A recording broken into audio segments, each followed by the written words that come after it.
How can sales change the world? Sales is the world. I don't know of many other industries where someone can tell you that they are the precursor for quite literally everything that transpires in a transaction. Without sales, we don't have everything that follows. And that person could go into automobile sales, furniture sales, pharmaceutical sales, and make $250,000 plus. So what I'm saying to your question is this: sales can change the world because if it's administered correctly, I can take an introvert and I can make them an effective salesperson. Tell me how you got here. Got addicted to painkillers, spent 10 years addicted to painkillers, eventually robbed a bank, went to prison. That's the most interesting nutshell I've ever heard. Luke, I've got a question for you. How can sales change the world? Already has, brother. Sales is the world, if you ask me. Now, everybody that you talk to that's in their respective disciplines probably going to feel the same way, but I don't know of many other industries where someone can tell you that they are the precursor for quite literally everything that transpires in a transaction. I mean, what is the first line on a profit and loss statement, right? It's your revenue, it's your sales. Sales drives that, right? So without sales, we don't have everything that follows. But I understand the meat and potatoes of your question, and it's really quite simple.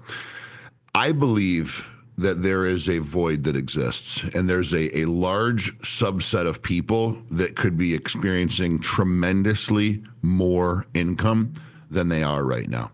People who are in career type fields that are, I don't want to use the word ancillary, but like, for instance, somebody who may be working in the restaurant business who is a hard worker and their job demands a lot of them, and they're a tremendous waiter or waitress. They're very conversational. They can build rapport in a split second. They know how to work for the extra tip. They just have what I call the it factor. Okay. That person is going to make maybe 50, 70, 80 grand. Or if they move to Vegas, 150 by relocating and finding the right, the right tree that bears the appropriate fruit. However, you can be in a rural environment and that person could go into automobile sales, furniture sales, pharmaceutical sales, and make $250,000 plus, because it is such a high earning industry for somebody who's a performer that the earning potential is quite unlimited. So what I'm saying to your question is this: sales can change the world because if it's administered correctly, meaning if somebody or the collective can make sales an appealing thing for everybody, meaning make sales an acceptable thing and not a taboo fringe job that people do if they don't have a college degree or they're trying to make money in between things. If people could respect sales and sales could be respected to where somebody could put a sales job right up there with doctor, lawyer, dentist, anesthesiologist, airplane pilot, salesperson, then a lot of people, I believe, would open up their mind and allow themselves access to a career that would be substantially more lucrative for them. So simply put, sales could change the world by giving a much, much larger subset of people an opportunity to make a hell of a lot more money. That's an incredible answer. So who should go into sales? It's a good question. My knee-jerk response would be anybody who feels like their potential is higher than their current rate of pay and enjoys conversation, right? So I can take an introvert, and for those people who don't know, I train salespeople for a living, and I can take an introvert and I can make them an effective salesperson. Okay. You can give somebody who's not a natural conversationalist the appropriate framework and they can make six figures plus a year. If you're the kind of person who absolutely is thrilled by conversation, debate, loves to win an argument, gets a dopamine rush from getting somebody to say yes or getting a girl to agree to go on a date or a guy to let you borrow his car, whatever the case may be. If you get a rush off of winning an argument, you will be well placed in sales because, they tell you that the most profitable or the most fruitful that you will be is if you're doing something that you love.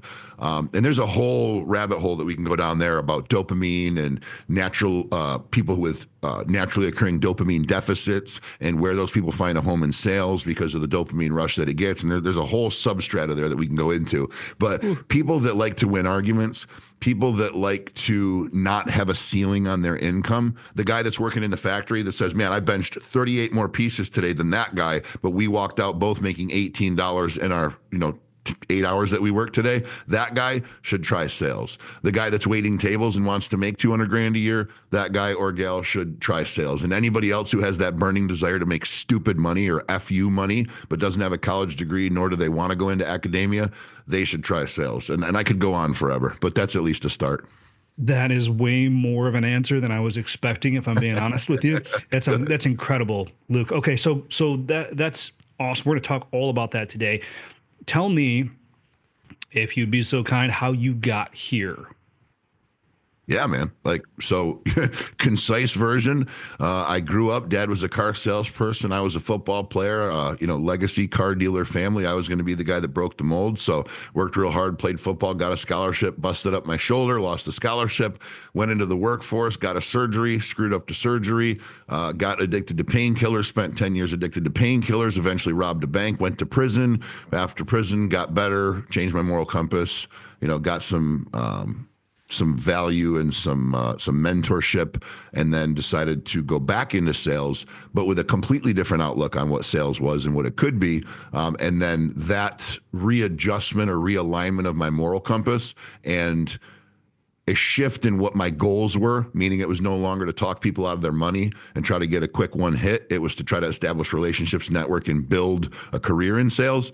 That transformation put me into this, because I eventually learned that sales was not this raised by wolves, snake oil salesperson, sell the ketchup popsicle to the lady with white gloves and a tomato allergy before the other guy does. Like, once I learned that this could actually be an honorable career, that would help people and make me a ton of money. That's what got me here. So there's quite a backstory. That's the most interesting nutshell I've ever heard. Okay, so let's see. Where do we start? All right, I want a little bit more context on robbing the bank. Everybody always does. Yeah, of course. And listen, I told you before the show, if I overstep at all, just let me know. No, But not at all, brother. no, I appreciate that. So I need to understand where your head was at. Why? Yeah. So here's the thing, man. When you're ruthlessly addicted to opiate medication, you're going to do whatever it takes to get that drug. And what's funny is you give somebody these pieces: drug addict, desperation, bank robber, and they go, desperate guy, was high, went into a bank to steal money. It's like, no, it was the antithesis of that. Okay. Very lucid guy who was very aware of what he was doing and was not high and had all his mental faculties about him, was in a position where he was stone sober and in a lot of physical pain because he was a drug addict. And if you're addicted to opiates, you get a very bad physical reaction, detox / withdrawal that you get when you don't have your drug. So you're in this bone chilling, bone aching, spine tingling state of pain, and you're in your girlfriend's car and you realize she's leaving you. You have no money. Your family won't talk to you. Your skin and bones, everything in your life has come to an absolute standstill, and there's nothing in front of you but a brick wall. The only way to circumnavigate that brick wall is to get high, because it will change your mental state and you will no longer be in so much mental pain. Furthermore, you're in tremendous physical pain. And then you drive by a bank and go, and you know what? If I go in there and rob them, they're not armed, they're not going to shoot me. I know I'll at least get out the door and into the car, and I can probably get to the dealer's house before the cops catch up to me, so I can at least get something up my nose and get a buzz before I go to prison for the next 7 years of my life. That's what I was thinking. Subconsciously, many years later, I can tell you I was also thinking, dear God, please let me get caught so they can take control from me, and I'm no longer in control of my own decisions, because I will never get clean, because I can't mentally and I can't physically. So it was a constellation of two things, really. So it wouldn't necessarily be a constellation, more of a dichotomy. And I was in a position where part of me said, take the control from me, take the steering wheel, because all I'm going to do is drive it into a wall. And the other part of me said, I really don't know what to do with this overwhelming pile of emotions, because I'm sober and I'm not used to being this way. I must get high now. And there was a drug shortage. So the only way I was getting drugs was a significant amount of money. 3, 4 times the normal price is what they were going for. So at that moment, it was like, okay, most feasible thing, get a lot of money, potentially get arrested and not have to worry about this disease anymore and have somebody take control from me, all these things at once. And I can tell you, man, it was very simple. It was just, I drove by, I thought about it, and then something in me just snapped and said, this is what I'm doing. And I did it. Is that what you were arrested for? Yes. Yeah, I've been arrested many times, but most recently and most notably for bank robbery. Yes. Okay, so I'm not gonna I'm not gonna to focus on the personal side. I'm so curious about the sales side, but I have one more question. When did it Of course. turn for you? Was there a single realization that you were on the wrong path, or is this a slow burn, a culmination of multiple events where you looked at yourself in the mirror and said, "I've got to change something"? And when did that happen? So it was in prison. It was stone sober. It was with cockroaches crawling on my legs and the smell of stale urine and fecal matter 3 feet away from where I put my head at night. And just, I remember it was about 4 o'clock in the morning, and I was in the upper gallery of Elmira Reception, which looks like Shawshank Prison, if you've ever seen the movie. And this is in like the southwest portion of New York. It's 4 in the morning. I'm exhausted. I've been chained to a bus. We've been traveling for 5, 6 hours that day. And no food, malnourished, no hygiene products, sweaty 3 days worth of the same outfit, and just laying there in my own filth. And all you could hear was screaming and yelling and swearing and threats and laughing and joy. It was just criminals, man. It was just felons, murderers, rapists, thieves, which I fell into that category, just hooting and hollering and screaming all night, and there was no escape from it. You put the pillow over your head, you still heard it. You put your headphones in, you still heard it. It didn't matter. You could not escape the maniacal noise that occurred and echoed off of all the concrete and metal inside that galley. And right then and there, man, I just said, I don't know what the rules are for swearing on this podcast, so I'll Go for it, refrain. man. I No said, holds barred. fuck this.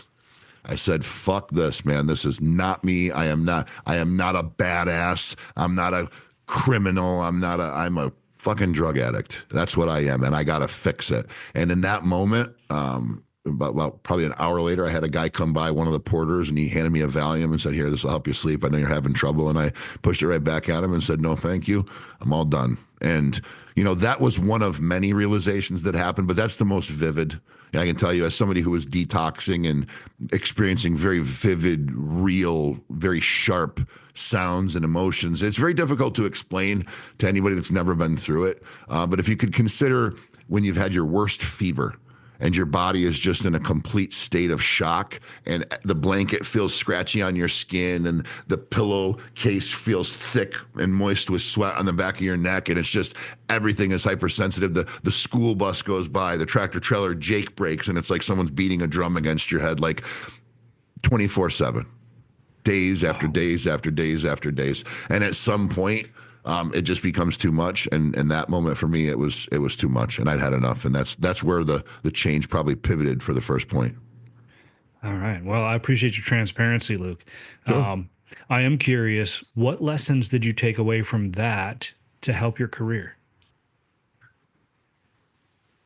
From that moment, or just criminality at large, or From your history, from the whole thing, Yeah. Or either point.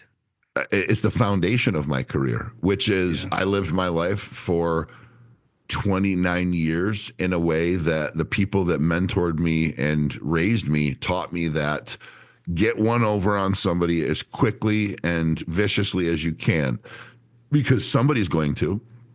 It may as well be you. And we're not the type of people or family that has any particular skills or talents or money. So you're going to have to get it how you live. And how we live is by talking people into doing stuff at a very high dollar amount for a very low point of entry. I was raised by a dad who loved me very much and was a good man deep down inside, but he had been taught by his father to buy a rusty car and bondo the frame together and double the price and sell it. And if it breaks when they leave, say, hey man, I'll tell you, it's a used car. It is what it is. This is the type of thing that was ingrained in me since I was young. Flip something, polish the turd, and get as much money as you can for it. And that was the precursor to my life. That's just who I became. No matter what I did, I was a bullshit artist. I was a pathological liar. Whatever I had to say to get whatever needed needed to be done is what I did. And moving forward, having gone through that inflection point, you realize out the backside of it. First, what happens for me is I was like, okay, well, I'm going to have to go back down to being a pussy. Like, I'm just going to have to be one of the normal rank and file. I'm not going to be a shark anymore. I'm just going to be some schmuck who rakes leaves or paints fences for a building. And no disrespect to anybody that does those things, but that was my mindset. And I'm going to be candid with you. I was taught that the working man was a sucker. Talk people into giving you their money, sell them something and make a margin and make your money. So at that point, it was like, okay, I'll 80 grand a year, white picket fence. I'll find some wife named Sally and have a Labrador and 2 kids. And I guess that's just what life's going to be.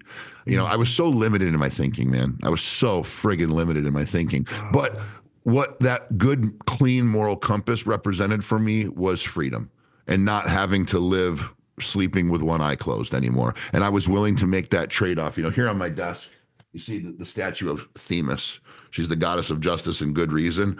There's a statue of Themis just about everywhere that I spend time in my life.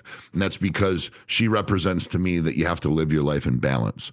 And the determination that I made at that point was that there was going to have to be a trade-off in my life. And that trade-off was going to be, in one hand, I wasn't going to be the rock star $1 million salesperson that I'd always wanted to be.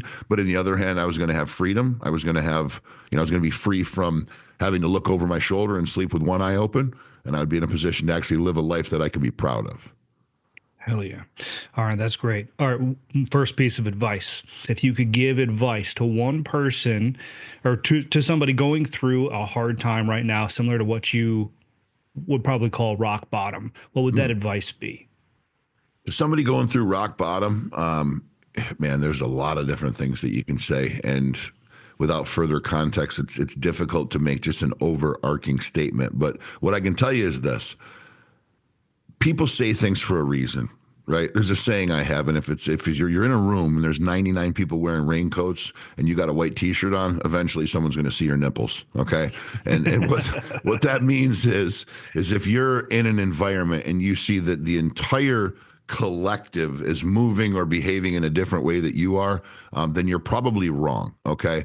And I mean that not like as an innovative thing, like if you say you've got a great idea and 100 people say it's bad. I'm just talking about if there's, something that you're going against the grain with and you're being told that it's probably not a great idea by people who have been there, have experienced it, so on and so forth.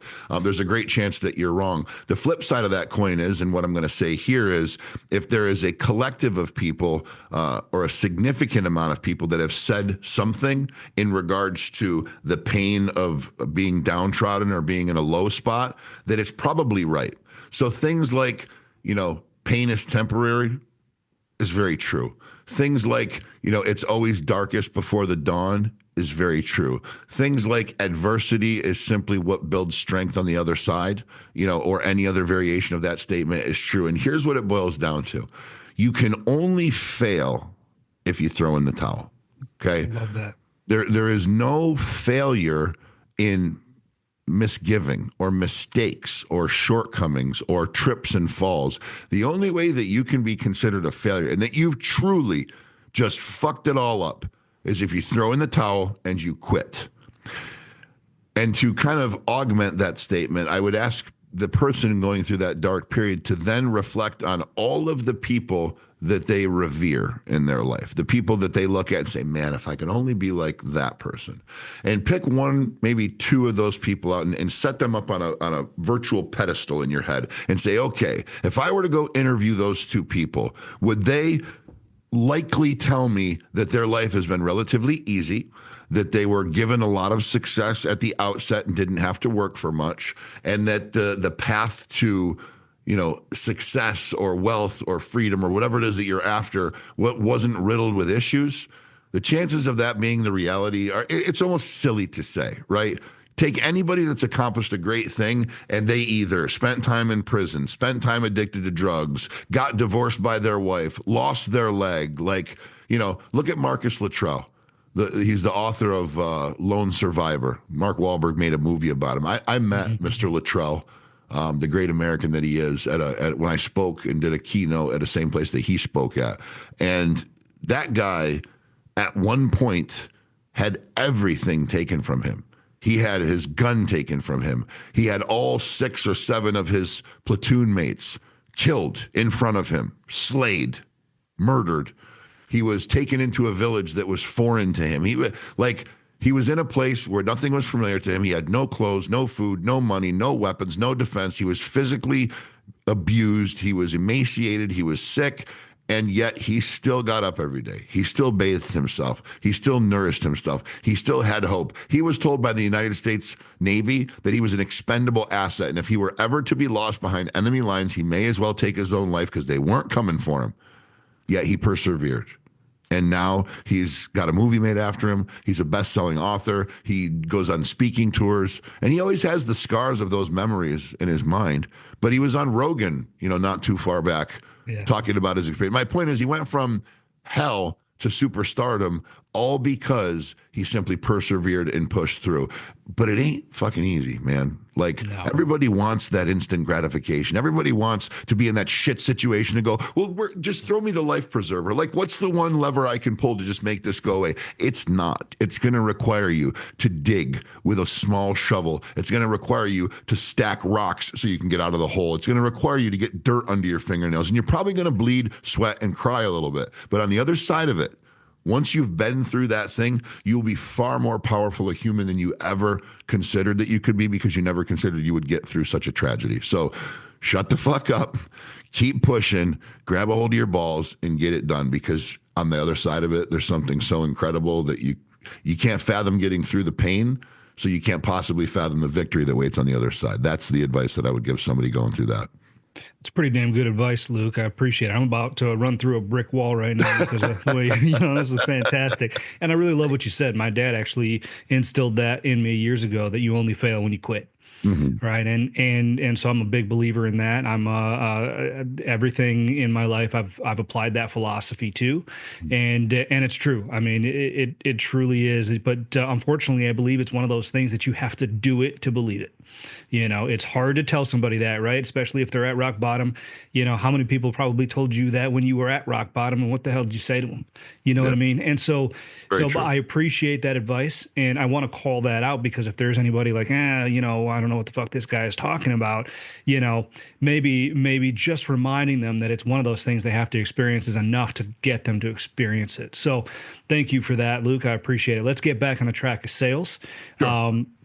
I think that there's a lot that my listeners can learn from you. So I'm curious. You teach this stuff, right? So is there a framework? Are there fundamentals? Is there some kind of baseline thing that you say you've got to know this and be here before you can get here? Help me understand what that looks like. Yeah, 1,000%. You got to be yourself and stop trying to be a salesperson. Everybody thinks there's some particular voice that you should put on to be a salesperson, some particular mode that you go into. For instance, when I train salespeople, it's kind of a break them down and build them up process. The first thing I ask them to do is pitch me. And what I'll do before I ask them to pitch me is just have a conversation with me.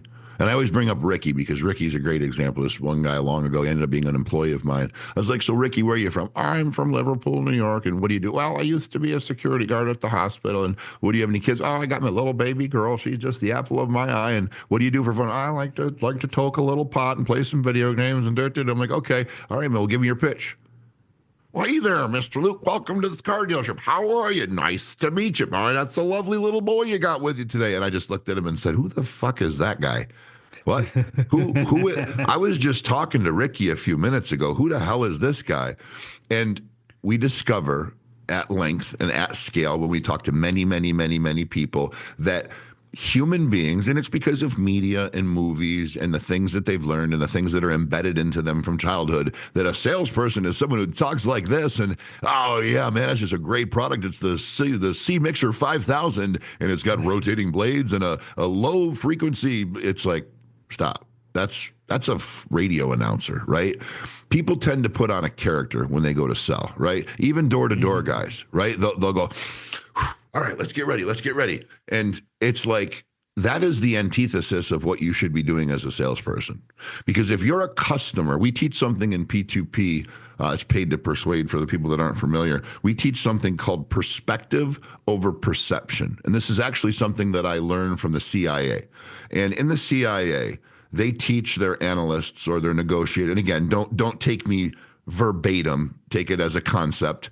They teach their guys when they're sitting with an individual, they're interrogating or they're negotiating, to always be ever present of what that person is thinking. How are they viewing the situation? How are they receiving my tone of voice? What is their body language? And anybody listening is going to go, oh, of course we listen to tonality. Of course we listen to body language. No.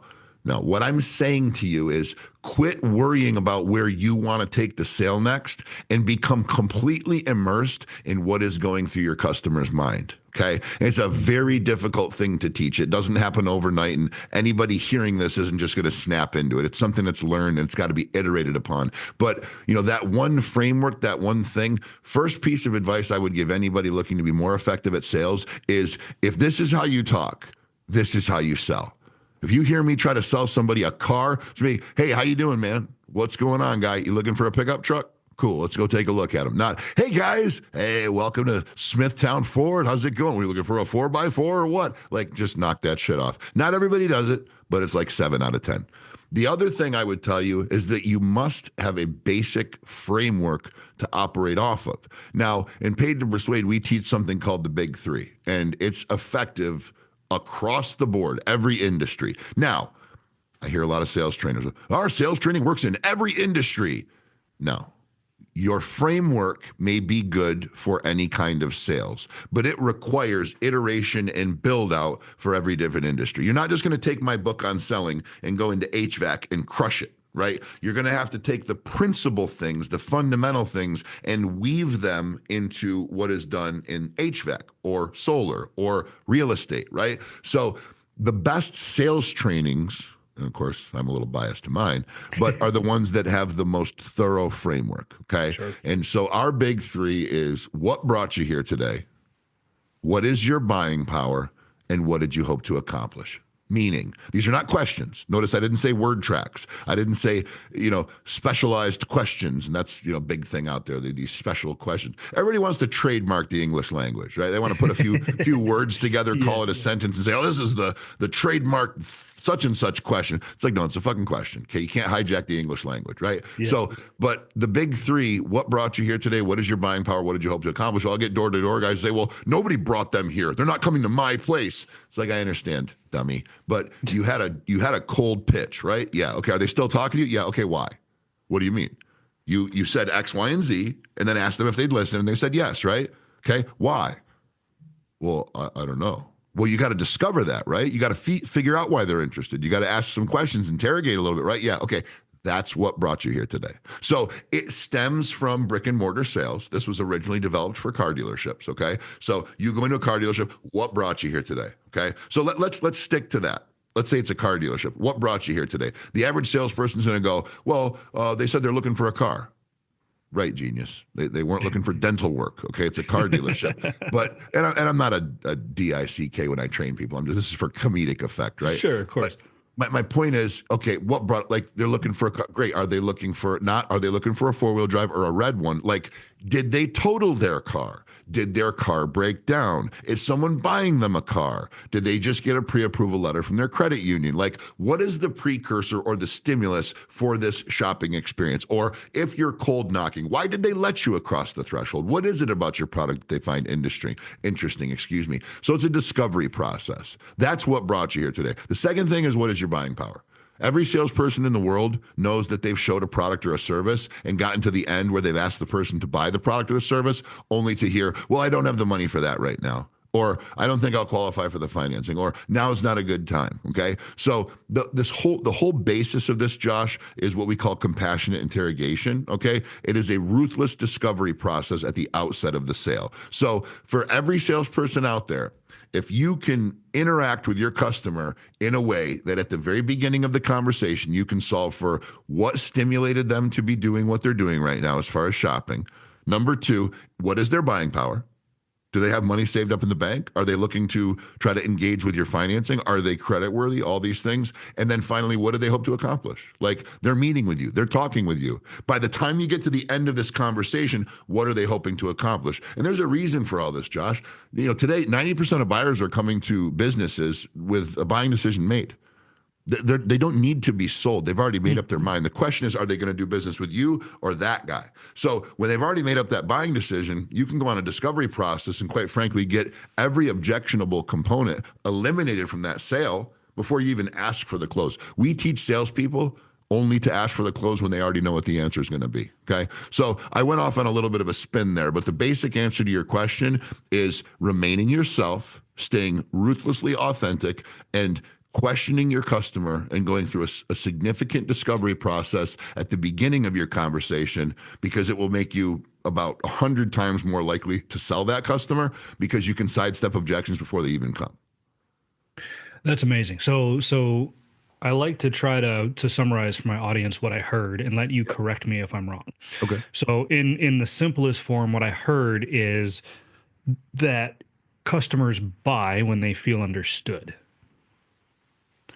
Customers buy when they feel like what is occurring is what they wanted to happen in the first place. Got it. Love that. When they feel understood, like, yes, that is also applicable. But if you were going to summarize, I would say customers buy when they feel like they're accomplishing what they set out to accomplish. Perfect. When you're cohesive with what your customer came in the door thinking, or you at least create the idea of cohesion, that's when someone's going to buy. They want to be in control of what they're doing. Yes. I love that. How about that? Right. That's something I commonly hear. People want to buy, but they don't want to be sold. Correct. Right. Okay, cool. So, and I love the term you used about compassionate interrogation. That's fantastic. That's the first time I've heard that specific phrase be used before, and I really like it.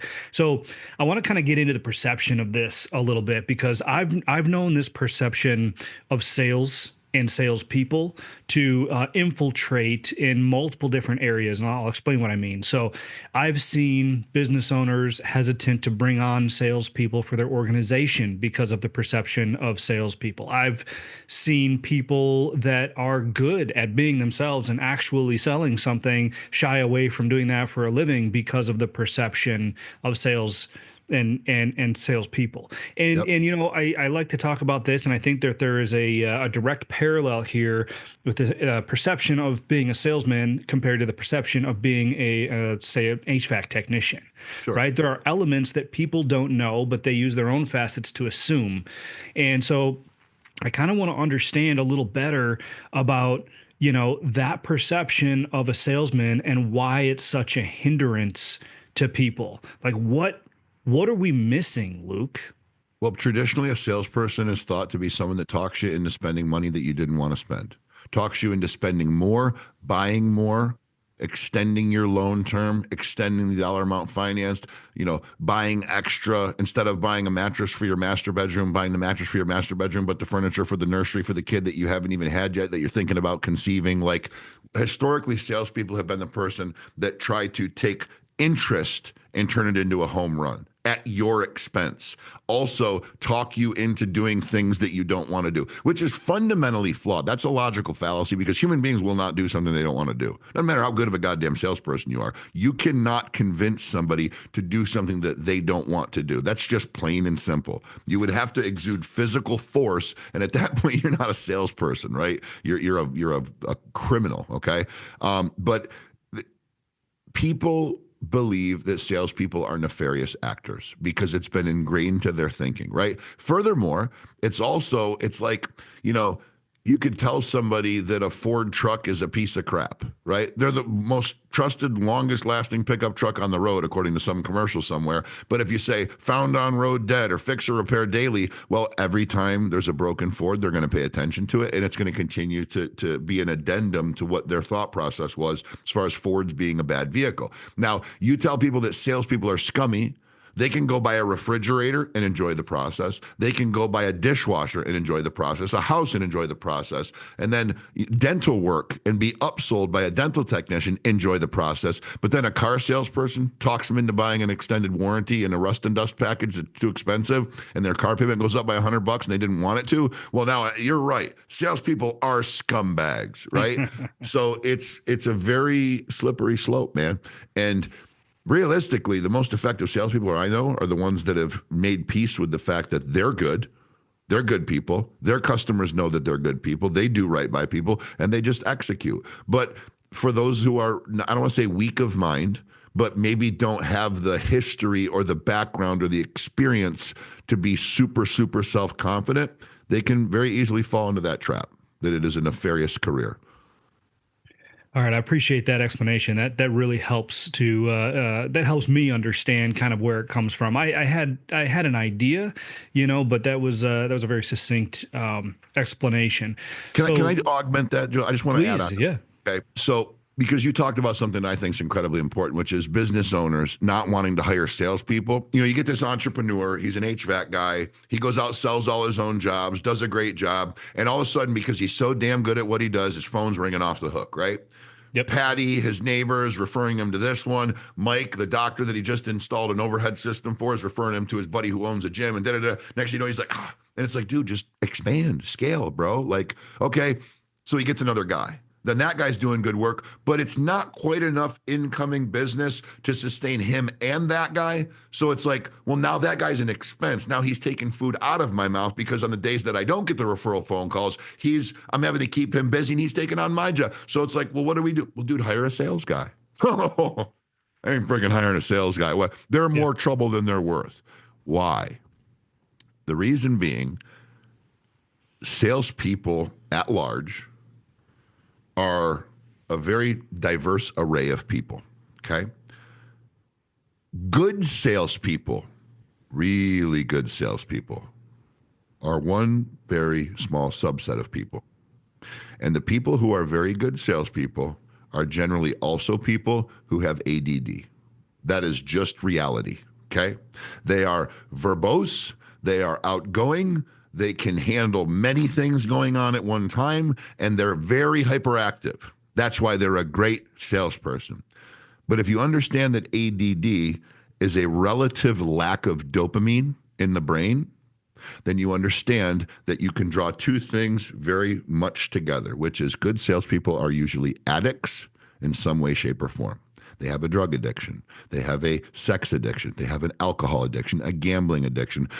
Everybody right now that's listening to this is going, holy shit, I never put those two together. Or maybe they have. Or maybe they said that most good salespeople are addicts, but they never brought in the dopamine lack, the ADD piece to it. But every good salesperson I know, Josh, everybody that, I don't mean good like good, I mean like good. Like the kick-ass guys that everybody wishes they had on their sales crew also come with a significant amount of baggage. So that right there is what, like you don't hear about the low level people, right? Your business always talking about their number one guy. Yeah, man, Zach just freaking sold 13 jobs for me last week. Yeah, well then we couldn't find him from Friday through Monday because he was in a crackdown on the south side. But dude, he came back on Tuesday with the same damn clothes he left on Thursday, sold me another 27 jobs. And then the onlooker goes, I don't want that. I don't want that. I'm not going to hire a salesperson, because we don't hear the stories about the dull roar. We hear the stories about the spikes on the EKG, right? Yeah. The people who rise above. So, it's just like you'd never seen a purple Corvette before, but now that you see one, you see them everywhere. Like when you hear a few stories about salespeople and then you hear that sentiment continue to resonate amongst other people who talk about their salespeople, you eventually create this collective understanding that if I'm going to hire a good salesperson, he's also going to be a nut job. So I think that has a lot to do with it as well. Interesting. All right. I know we're bumping up on the top of the hour here. I have three more questions for you real quick. So the first one is then, how would I find what I would consider, or what you would consider, an incredible salesperson? As a business owner, how would I find that person? So if you'd have asked me that answer a month ago, I probably would have told you just use your gut. And if you're sitting with somebody that looks like they're full of shit and feels like they're full of shit, they're probably full of shit. But I travel a lot, and I work and I consult with a lot of companies. And one gentleman who owns a very large company out of the southern part of the United States, I spent a week in a different state with him and his team.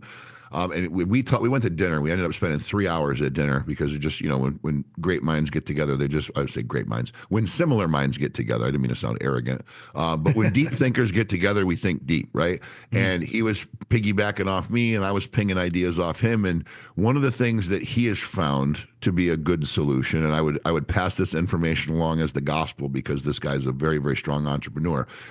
It's taken him a lot of time and money to find the appropriate assessments, but he leans heavily on assessments, like personality assessments. He's got 100-page personality assessment profile that he puts his people through, and his last 7 hires, he's been able to call to a T whether they were good, long-lasting, honorable, virtuous salespeople. And he's got an extremely strong sales force. So if you're asking Luke Lunk from Paid to Persuade, I would tell you if it feels like bullshit, it's probably bullshit, right? And if it seems too good to be true, it's probably too good to be true. But you're going to have to, if you want one good salesperson, you're going to have to hire 3 or 4 and put them all on the street and crank your marketing budget up a little bit and let them all try to eat. And you'll eventually see who produces that 7 out of a 10 production level, but also has 4.8 out of 5 stars for you on Google. That's the guy that you're going to want to hire. And when you get that guy or girl, you just take that person, invest in training, coaching, and skill building, and you will get an 8.5 out of 10 with good CSI ratings. And I think that's what everybody's after.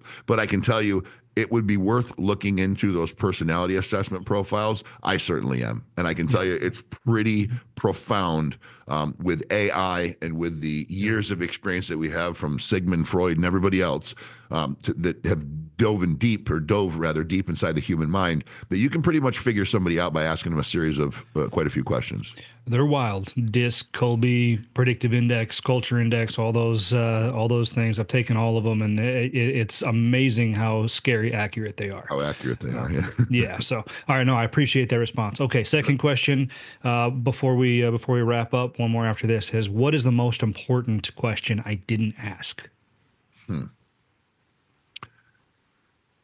Probably why is it important to spend money and invest in yourself? I train salespeople for a living. So naturally, I'm looking at everybody going, you should be paying me money to train you, right? And that's not from a greedy angle, or it's just that every human being that we train who is in sales ends up better. And it's not because it's because of our methods. It's because of what we teach and the skills that we teach. But more importantly, we are the only sales training company in existence, and I've done the research, that doesn't allow you to just take our sales training. You can't just come to P2P and be like, okay, I want the P2P method. Here's my $2,000. Let's roll. Like, you have to engage in our lifestyle and mindset training. Like, you have to take our mindset training and development before you can take our sales training, because otherwise it would be like me handing you a bunch of bricks with no wheelbarrow, no mortar mix, no water, no trowel, no buckets, no experience. Like, here's your bricks, build your house. Like, yeah, we need the bricks to build the house, and those are going to be there, but there's so much more to it that if you don't understand all this other minutia, you're never going to be able to build a strong, livable house. So when it comes to self-investment, most people buy books. They buy books and they read books. The problem with that is there's nothing to carry through those teachings, right? Like, you can't buy How to Win Friends and Influence People and then hop on a weekly coaching call with Dale Carnegie to ask him what he really meant about chapter number 3, right? So I strongly encourage people to, and whether it's with my company or anybody else, okay, if you have salespeople or you sell for a living or you persuade, influence, close in any way, shape, or form, to develop that skill, because it is the one single solitary skill that can move the needle greater than anything else, right? You can lower your product cost. You can, lower your payroll expenses. You can lower your travel budget. You can buy a plane instead of flying on one. You do all these things. But if you just bump your top line by $1 million a year, there's really nothing that can compete with that. Okay. And when people do not have if they're not closing 15 to 20% above industry average, that disparity exists. Meaning this, when you just go and open a business, you're going to, if you get decent people and you have an okay training, you're going to meet industry average type numbers.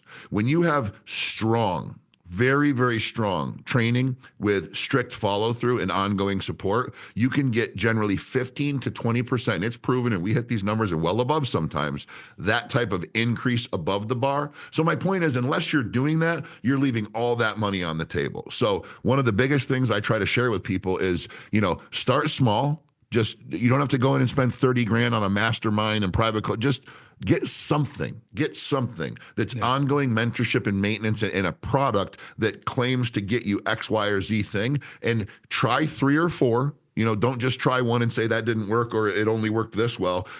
Because the rule of thumb is the same thing with employees, just like I said with the salespeople. When you get access to 3 or 4 different ones, you're going to find one that strikes a significant chord. And the changes that people undergo when they get access to that. Just to give you an example, the gentleman I was just talking to you about, okay, owns a service industry business out of the southern part of the United States. He has 16 sales reps. They do business in 3 different states, project managers, work vehicles, van, the whole 9 yards, right? They had a cancellation rate of like 21%. For every 10 of their item that they sold, they took 2 cancellations, okay? And then their closing ratio when they started working with us was 28 to 32%, okay? After working with us, they run an average of a 52% closing ratio, okay? So that is almost double. Wow. Think about what that means for their bottom line. And not only that, we lowered their cancellation rate by 26 to 5, so 21%.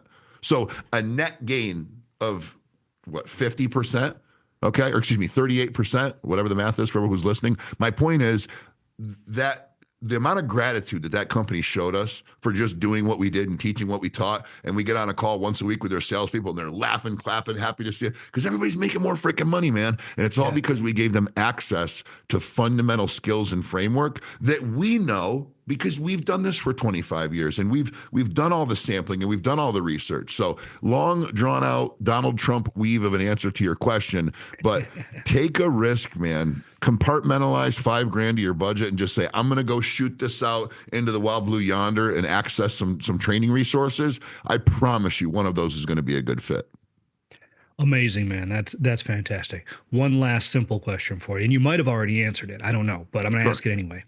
If you could share one piece of wisdom or advice, Luke, that has the potential to transform the way that a small business or a small blue collar business owner thinks about success or growth or freedom, as you put it, what would it be? Yeah, satisfy your customer.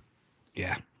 There is nothing usurps that, okay? And if you want some sort of high dollar guru to anchor it to, okay? Jeff Bezos, when he's interviewed, they always ask, what's the secret to your success? He's like, I've answered this question many times over many interviews, and it's just ruthless desire to satisfy our customer. We just constantly are thinking of better ways to make our customers' experience better, and that just yields us more money each year. And it's like, okay, goofball, like you make it seem so damn simple, Mr. Billionaire, Mr. Blue Origin Rocket, but then you step back, right? And one of the things I've learned to do as an entrepreneur and as a human being is just go up to the 10th story, walk out to the balcony and look down on the situation. Stop hanging out at the street level when you don't understand something or it doesn't resonate with you. Walk up a few floors and look down on it and say, what are we really saying here?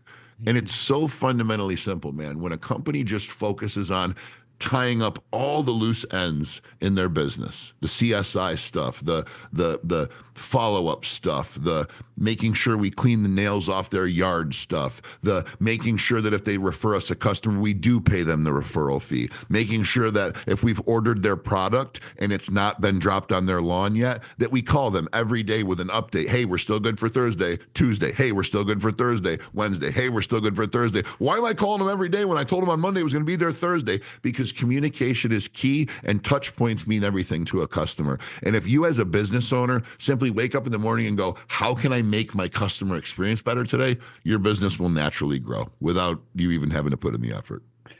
Amazing. I truly appreciate that answer and the practicality of it, Luke. All right, with that, I know we're a little bit past the hour. I'm going to let you go. Before that, where can people find you? Where can people find Paid to Persuade?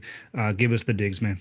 Yeah, man, I appreciate that. So, if somebody's looking from a business aspect, if they'd like me to potentially talk to their team, train their team, pick my brain on that, we have a very edgy looking website because we've put the old website back up while they're building out the new one, but it's paidtopersuade.com. The word paid, P-A-I-D, the number 2, and then the word persuade, which is U-A-D-E because it's commonly misspelled as A-U-D-E, but paid, the number 2, persuade.com. Just click any of the call to action buttons. Those all book a call directly to my calendar. They can talk to me. The only thing I ask is don't book a call to BS about sales. Like, we're here to train salespeople, okay, if you're interested. Also, on Instagram, they can shoot me a DM. It's at Luke Lunk.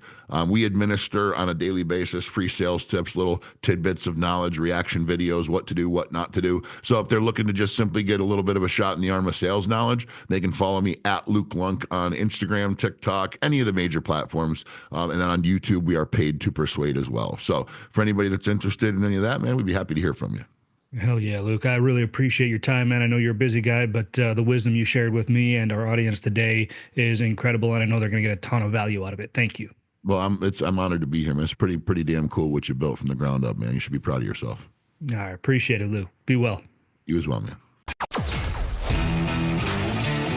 Thanks for listening to the Blue is the New White podcast. Be sure to subscribe to get the latest episodes. For more, please follow at Josh Zolin on LinkedIn, Twitter, and Instagram. Or visit us at blueisthenewwhite.com, where we create success, not debt, and build blue-collar heroes.